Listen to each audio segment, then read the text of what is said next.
But Yeah. It's hard. It's hard. He's a dog. You know, Can he flop over on his back carefully? I mean, so like, what is ideal in a perfect world, and the closest you can get to that in reality, there is going to be a discrepancy between the two. He can't be the bubble boy, you know. So in a perfect world, he would never flop over. He would never do any of those things. That in reality, that's not going to happen. So it's your job to kind of get to as close to perfection with following the rules as possible, realizing that you may not achieve 100% perfection because it may not be practical, right? right. So, is it ideal for him to be? see, I'm even afraid to do what she's Same doing. here. I know. That's okay. We can do that? Yeah, no, so the high impact things, like falling, you know, bumping into stuff at a higher rate of speed, those are the scary things. You can touch that area, pet that area, Okay. he can wiggle, he can scratch like this. Oh, that is okay. fine. He can do Well, this. Either way, he lays down here. You know, And that he's was, been rolling over on his back, that's all. in theory, that should be fine. Okay. For most dogs, that would be fine. Obviously, we want to minimize as much of that as Because possible. I've but- tried to prevent him even from rolling over. Yeah, and you know, obviously, if he's coming towards you and you're able to put your hands on him before he does, you can kind of guide him over slowly so he doesn't flop over, you know, harshly. But you know, in reality, some of that's gonna happen. Oh, she loves her. Do He loves her because she's doing what we've been wanting to do. We thought we couldn't do all this time. Yeah, no, you can pet him, and you can notice she's got one hand Underneath, under him to support support him. him to make sure that if he does a little squirrely dog shake, that he's not gonna fall over, Right. you know, harshly or anything like that. Okay. But the idea is to avoid the high impact stuff, and that's falling, running, jumping, rough play. Sure. You know, you can sit with him and do what she's doing. You can do that 24 hours a day if you want. It's just making sure you've got a hand on him so that he's not going to, you know, get frisky and run around the corner and chase something or Right. fall or something like that. But it's, you know, time, you know, just tender love and care time, just sitting with him all 4 feet on the ground like this is absolutely fine. But when you don't have a hand on him, you still gotta be rested. And in 8 weeks sounds like, you know, Forever. an excessive amount of time, and it's gonna feel like forever for him and for you. But we have to protect the work that you know he's already gone through to put his back together. And he's only one fall from being Oh, paralyzed. no, he's a big talker. Big talker. He's got a lot to say. Yes! Okay. Easy, easy, easy. And what else? So the urination sounds like it's going pretty well, all things considered. It sounds like you're seeing nice streams, Yeah. large volumes. You're not having to help Yeah. him with that. No, not at all. But that was the question: is how much he pees. He pees a lot. So we were just concerned that.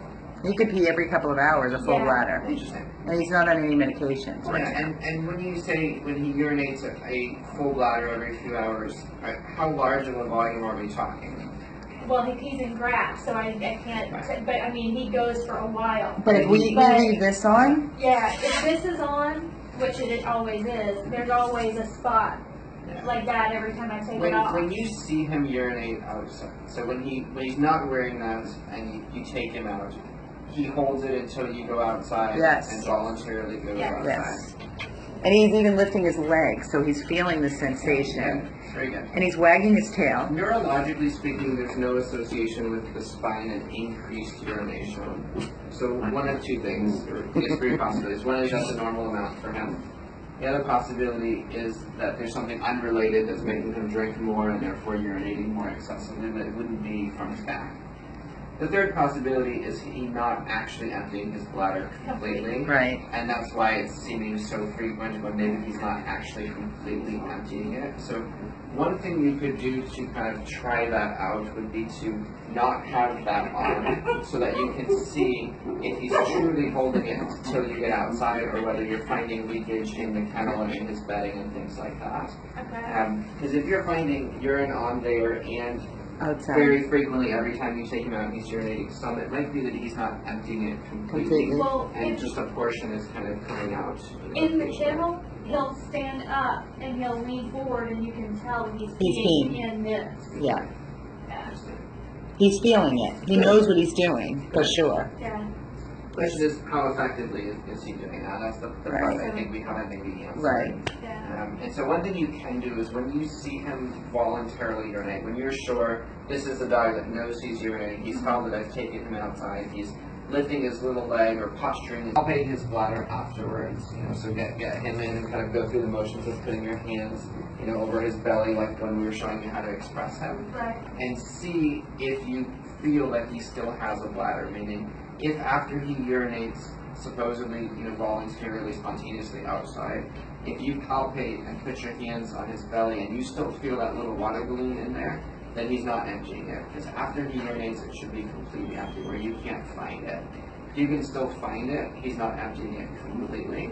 And we can talk about a medication that we can try to help him get a little bit more squeeze of that bladder to try to empty it more completely.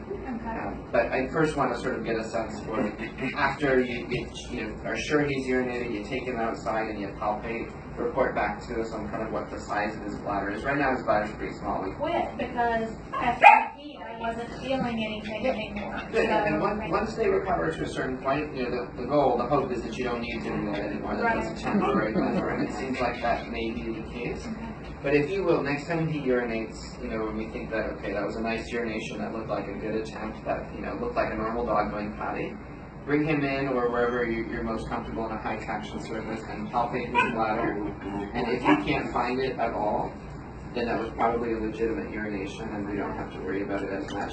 If, though, you can still find his bladder and get more out, then it may be that he's starting the process to urinate on his own, but he's not emptying it completely, which would not be uncommon, and that may improve with time, but it may also be that we give him something to kind of help contract his bladder a little bit more so that when he squeezes, he's got a little boost to get it even more What is it empty. that you would give to help? Mechanical. The other thing to keep an eye on is the scent and odor of his urination. A lot of dogs that have spinal surgery because of the temporary inability to use their bladder and sort of the residual storage of urine that they can have in their bladder, and they are very prone to get urinary tract infections. So if it ever seems like small frequent amounts of urine, or if it has a bit of an odor or something like that, then just have any vet that you work with that's convenient can do a urine culture and just make sure he doesn't have a urinary tract infection. But that's something just to keep an eye on. I don't think that's an issue right now, the way you're describing the large volumes, but something just to kind of keep an eye on. And certainly he would be at greater risk if he got a urinary tract infection because he has implants in his spine, so we wouldn't want to miss a urinary tract infection, so I watch really closely for that. With this ileum, and must have less laxity now, because I don't get that same crepitance that he had. And he's not dragging that leg at all. Well, a lot of the dragging was probably actually from his spinal cord needing to recover. You got in there, buddy. This is sort of two separate issues. We've got the fracture and subluxation of his spine, but then the orthopedic issue with his pelvis is obviously totally separate. The crepitance, the crunchies, if you will, were more so from his pelvis than from his spine. But the walking issues, the urinating issues, the tail issues were, of course, from his character. Ridiculous, Bobby. You're like a laughing hyena. What is it? You need to chill, Bobby. He's so good in the car. You better be good on the way back, too. The biggest thing, if you take nothing else from this conversation, is even though he looks and feels well, he thinks he's fine, you've got to know that he's not. We're on it. We're gonna, right? We're on it. But you're doing a great job. He looks wonderful. She's phenomenal. I can tell. Phenomenal. I mean, I've gone He's over lucky there. to have He's No. lucky to have 12 from now. It's amazing. You're good, Bobby? Doctor says you're good. You still need cage rest, though. Another, what, 6 weeks? Another 6 weeks until his next recheck, Okay. which is at 8 weeks post-op. 6 weeks, Bobby. You gotta relax for 6 more weeks. Poor Christy. I know. Here's our Bobby update with Dr. DePompa, 100 plus abandoned dogs of Everglades, Florida.